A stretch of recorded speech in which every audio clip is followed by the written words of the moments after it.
राजस्थान चुनाव में इस बार ध्रुवीकरण कहीं ना कहीं नजर आया। करीब 10-12 सीटें ऐसी हैं जहां मुस्लिम समुदाय की तादाद अच्छी खासी है। जानकारी के मुताबिक बीजेपी ने ऐसी सीटों के लिए खास तौर पर रणनीति बनाई थी। इसके लिए पीएम नरेंद्र मोदी उत्तर प्रदेश के मुख्यमंत्री योगी आदित्यनाथ की सभा और रोड शो के जरिए मतदाताओं को साधने की कोशिश की। बीजेपी ने 3 सीटों पर संतों को प्रत्याशी के तौर पर मौका दिया। नतीजा यह हुआ कि इन सीटों पर वोटिंग प्रतिशत 5% तक इजाफा हुआ।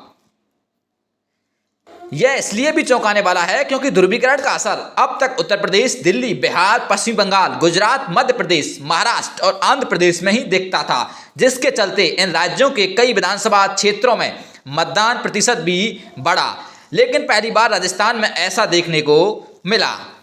ये मुस्लिम बहुल सीटें जहां किशनपोल, हवा महल, आदर्श नगर, सिविल लाइंस, टोंक, मकराना, डीडवाना, तारानगर, चूरू, नागौर, फतेहपुर, उत्तर अजमेर, मांडल, कामा, नसीराबाद, नगर, रामगढ़, कामा, पोखरण, जैसलमेर, सिब, तिजारा, सवाई माधोपुर, मसूदा, कोटा उत्तर, लाडपुरा, झुंझुनू आदि वो सीटें हैं जिन्हें मुस्लिम बहुल सीटें माना जाता है। सबसे ज्यादा चर्चा इनमें जिन 3 सीटों की रही उसमें हवा महल, तिजारा और पोखरण की थी, जहां बाल मुकुंदा आचार्य, सांसद बालकनाथ और प्रतापपुरी को बीजेपी ने टिकट दिया था। वहीं जैसलमेर की पोखरण सीट पर वर्ष 2018 में यहां 87.50% मतदान हुआ था। इस बार यहां आंकड़ा 87.79% रहा।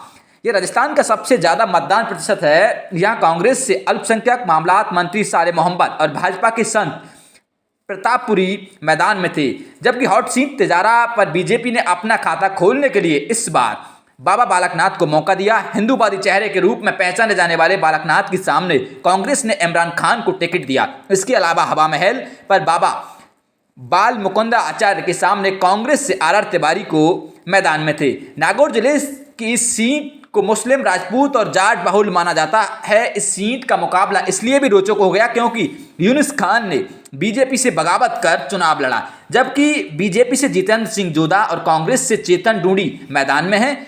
साल 2018 में 71.30% के मुकाबले इस बार 73.45% वोट पड़े। भीलवाड़ा जिले के मांडल सीट पर भी कुछ ऐसा ही हाल है, जहां कई बार सांप्रदायिक तनाव की घटनाएं हुई हैं।